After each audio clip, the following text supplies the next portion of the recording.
Cette semaine, l'histoire est venue précipiter les événements tandis qu'un comique s'est invité dans les urnes, qu'un comédien d'un autre genre risque de tout perdre encore et que le nationalisme tente une nouvelle sortie alors que les débats sont clos et que la justice semble s'acharner à vue d'œil.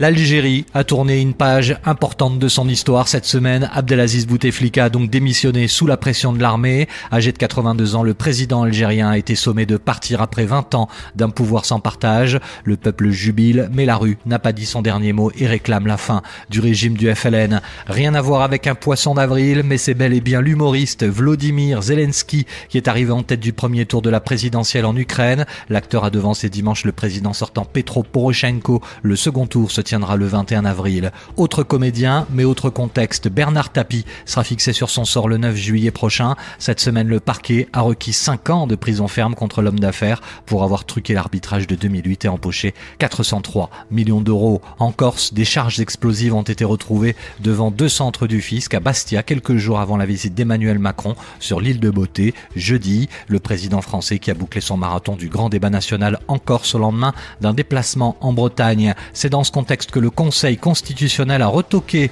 la loi anti-casseurs. L'article 3 sur les interdictions administratives de manifester est contraire à la Constitution selon les sages. Enfin, la justice japonaise, elle, semble avoir la main lourde. Un mois à peine après sa libération sous caution, Carlos Ghosn a une nouvelle fois été interpellé jeudi matin et sa garde à vue a été prolongée de 10 jours. Cette fois, l'homme d'affaires est soupçonné d'abus de confiance aggravé après la découverte, nous dit-on, de paiements suspects destinés à un partenaire du constructeur japonais à Oman. Lui clame son innocence.